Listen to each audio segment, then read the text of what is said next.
Salam, hər vaxtınız xeyirli olsun hörmətli müəllimlər. Bugünkü videomuzda refleksiyadan danışacağıq. Mövzuya bu cür giriş etmək istəyirəm ki, müəllimlər, siz ənənəvi təhsil sistemindən xatırlayırsınız ki, ənənəvi təhsil sistemində şagirdi qiymətləndirən yeganə tərəf müəllim idi. Müəllim də şagirdə yalnızca onun səviyyəsi haqqında rəqəm, kəmiyyət məlumatı verirdi və şagird də özü haqqında belə bir məlumata sahib olurdu ki, mən bugün 5-liyəm, 4-liyəm və yaxud da kafi qiymətləndirməyə layiqəm. Çox nadir hallarda müəllim şagird haqqında cümlə formasında rəy bildirirdi.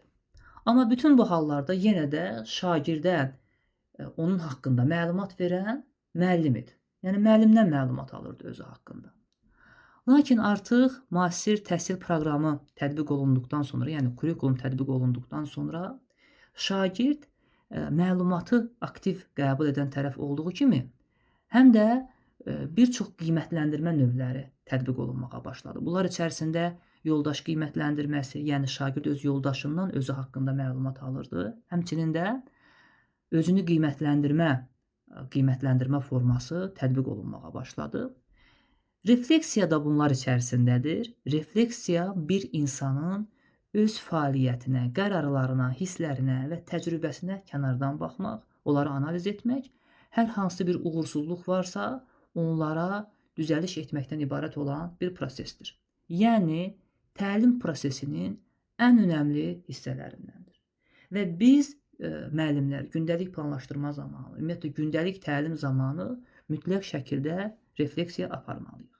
Və yadda saxlamalıyıq ki, refleksiya bir insanın özünün özü haqqında yürütdüyü dəyərləndirmədir, qiymətləndirmədir. Məsələn, deyək ki, mən öz yoldaşım haqqında çox gözəl, effektiv məlumatlar verirəm və yoldaşım bu məlumatlardan istifadə edərək uğur qazanır. Bu gözəl bir şeydir. Amma refleksiya deyil. Refleksiya bir insanın özünün özü haqqında düşünməsi, qərar verməsi, uğursuzluqlarını və yaxud da uğurlu tərəflərini görməsidir. Biz belə danışanda bəzən düşünürük ki, refleksiyanı yalnız şagird aparmalıdır. Xeyr, hər bir müəllim də özü-özünü refleksiya etməlidir. Bu necə baş verir? Məsələn, deyək ki, mən 45 dəqiqə dərsimi tədris etdikdən sonra dərsin sonu deyirəm ki, mən bugünkü fəaliyyətimdə hansı uğurlu fəaliyyətlər icra etdim, hansı uğursuz fəaliyyətlər göstərdim və bunları, bu refleksiyanı etməklə növbəti dəfəki dərsim üçün effektiv şəkildə plan qurmuş oluram. Yəni, refleksiya həm uğursuzluqları görüb, yəni geridə qalan uğursuzluqları görüb onları aradan qaldırmaqdır, həm də növbəti dəfəyə, gələcəyə hazırlaşmaqdır.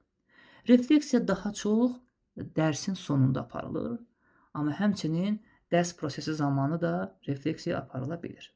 Yəni, məsələn, belə deyək, bir tapşırığın icrasını etdim, bitirdim, tapşırığın icrasından sonra artıq özümü refleksiya edə bilərəm, yəni qiymətləndirə bilərəm. Müəllimlər, ümumiyyətlə bir sözlə refleksiya özünü qiymətləndirmədir.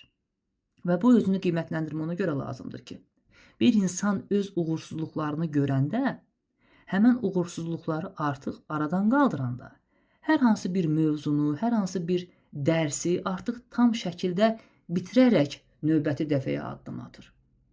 Biz ilk öncə bu mövzuda onu yadda saxlamalıyıq ki, refleksiya çox önəmli bir prosesdir və formativ qiymətləndirməyə aiddir. Yəni, hər bir dərsdə refleksiya aparılmalıdır və təbii ki də gündəlik planlaşdırmalarınızda da bunun şahidi olursunuz. Bundan başqa müəllimlər, həmçinin bu yazını da ekran görüntüsü götürərək oxumaqla refleksiya haqqında tam dolğun məlumata sahib ola bilərsiniz. Refleksiyanın öz üsulları var. Şəxsi jurnallar, sorğu, müsahibə, çıxış bileti, cümlə kökləri, özünü qiymətləndirmə və müzakirə. Digərlərinin adlarından bəridir, bu ikisini izah etmək istəyərdim. Çıxış bileti adından da göründüyü kimi prosesin sonunda, prosesdən çıxdıqdan sonra, dərsin sonunda mı, imtahanın sonunda mı öz fəaliyyətini dəyərləndirmək, mən bu imtahanda nələri səhv etdim, nələrə diqqət yetirməli idim, emosional vəziyyətim necə idi, bu dərs mənə nə verdi? Bax, yəni proses bitəndən sonra çıxışda özümə bu sualları verərək həmən suallara cavab tapmağın çıxış bileti üsulu ilə refleksiya aparmaqdır.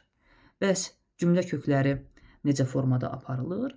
Deyək ki, daha çox müəllim cümlənin əvvəlini verir, şagird isə sonunu tamamlamaqla özünü refleksiya etmiş olur. Məsələn, 2 cümlə verir müəllim.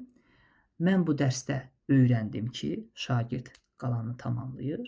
Mənə bu dərsdə qaranlıq qalan bilmədiyim məqam və yaxud da o oldu ki, qalanını şagird tamamlayır. Yəni cümlənin kökünü müəllim verir, qalanını şagird tamamlamaqla özü haqqında məlumatları qeyd edir və sonra da onlara düzəlişlər edir.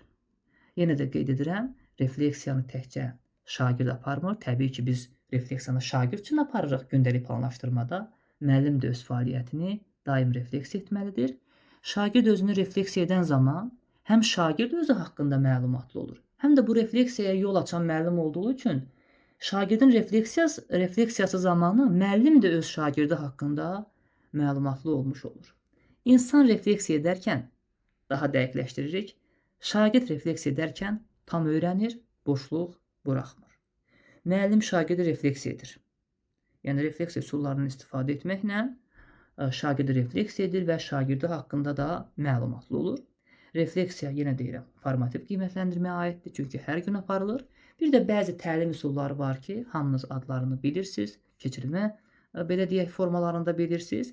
BİBÖ və 3-2-1 də refleksiya aparılmasında istifadə oluna bilən üsullardandır.